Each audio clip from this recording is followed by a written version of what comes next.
مورخہ 9 جولائی 1977 عیسوی و مقام کراچی۔ حضرت شہید اللہ فریدی رحمۃ اللہ علیہ نے فرمایا کہ ہم حال ہی میں پاک پٹن شریف سے واپس آئے ہیں۔ وہ کوئی رسمی زیارت نہیں ہے، اس میں بہت زیادہ حکمتیں اور مقصد پوشیدہ ہیں۔ جب ایک کام بار بار کیا جاتا ہے تو ہمیشہ یہ خوف رہتا ہے کہ وہ رسم نہ بن جائے۔ جیسے اکثر لوگ شکایت کرتے ہیں کہ نماز پڑھتے رہتے ہیں لیکن اس میں انہیں لطف نہیں آتا، انہماک حاصل نہیں ہوتا اور دھیان نہیں رہتا۔ تو جو چیز بار بار کی جاتی ہے اس میں یہ خوف رہتا ہے، اس کے خلاف جہاد کرنا پڑتا ہے کہ رسمی نہ بن جائے۔ اللہ تعالی نے جس طریقے سے نماز کا حکم دیا ہے اس میں یہ ہے کہ دھیان رکھیں، اقیموا الصلاۃ للذکری، یعنی میری یاد کے لیے نماز پڑھو۔ اسی طریقے سے دوسرے کام میں یہاں تک کہ ہم احتیاط نہ کریں تو ہر عبادت ایک خالی رسم بن سکتی ہے۔ اسی طریقے سے زیارت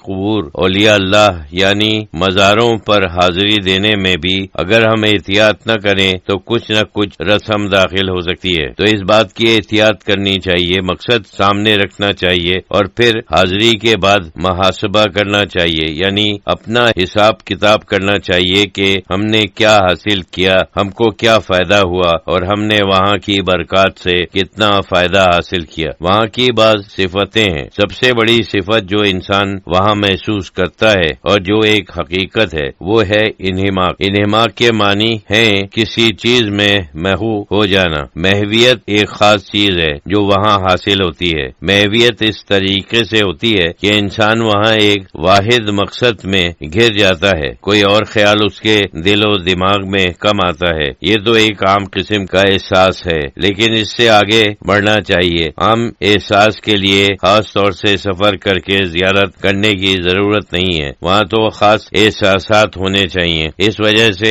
وہاں کوشش کرنی چاہیے کہ عبادت میں اور ان انوار کے حاصل کرنے میں 24 گھنٹے مصروف رہیں۔ یہ اعلیٰ قسم کا انہماک ہے اور اعلیٰ قسم کی محویت ہے۔ وہاں جب زیارت کے لیے جاتے ہیں تو ان بزرگ کا دل پر اور روح پر اتنا اثر ہوتا ہے کہ وہ پوری طرح سے اپنی طرف کھینچتے ہیں۔ وہ انوار تو اصل میں اللہ کی طرف سے ہیں اور اللہ کی صفات کے انوار ہیں، لیکن وہ بزرگوں کے ذریعے حاصل ہوتے ہیں۔ ان انوار میں انسان اس قدر منہمک ہو جاتا ہے کہ عام طور پر اس کے دل میں جو خیالات آتے ہیں وہ بڑی حد تک محو ہو جاتے ہیں، لیکن اس میں مدارج ہوتے ہیں۔ ہر دفعہ انسان جب چاہے تو اس کی یہ کوشش ہونی چاہیے کہ انہماک زیادہ ہو۔ انہماک ایک عام قسم کا ہو سکتا ہے اور ایک خاص قسم کا بھی ہو سکتا ہے۔ خاص قسم کا انہماک یہ ہے کہ قصدن انسان یہ کوشش کرے کہ کوئی اور خیال اس کے دل میں نہ آئے، وہ ہر وقت کسی نہ کسی عبادت یا کسی نہ کسی مراقبے میں مشغول رہے۔ یہ چیز 24 گھنٹے ہو سکتی ہے، کیونکہ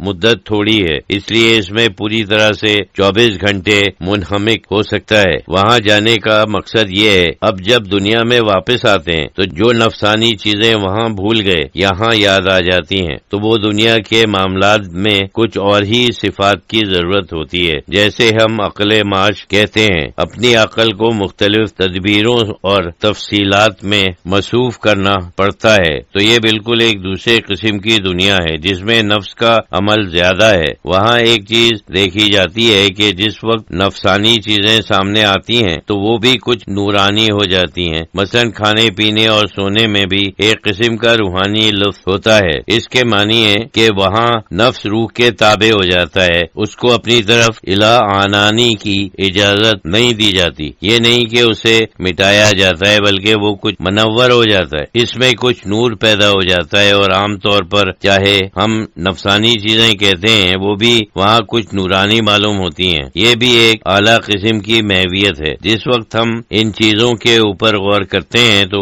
آخرت کا ایک قسم کا منظر سامنے آ جاتا ہے۔ آخرت کا بیان قرآن شریف میں ہے، اگر ہم غور سے اسے دیکھیں تو بعض اصول اسی قسم کے ہیں۔ مثلا نعمتوں کا جو بیان ہوتا ہے وہ بہت آسانی کے ساتھ روحانی نعمت کا بیان ہو جاتا ہے اور حقیقت میں ہے۔ یہ حقائق ایسے ہیں کہ ان کی ایک ظاہری شکل ہے اور ایک باطنی شکل ہے۔ باطنی شکل روحانی نعمتیں ہیں اور ظاہری شکل مخصوص نعمتیں ہیں۔ وہاں بھی ہم دیکھتے ہیں کہ اللہ تعالیٰ نے ان سب نعمتوں کا ذکر کرنے کے بعد فرمایا ہے کہ اللہ تعالیٰ کا رضوان رضوان یعنی اللہ تعالی کی خوشنودی سب سے بڑی چیز ہے۔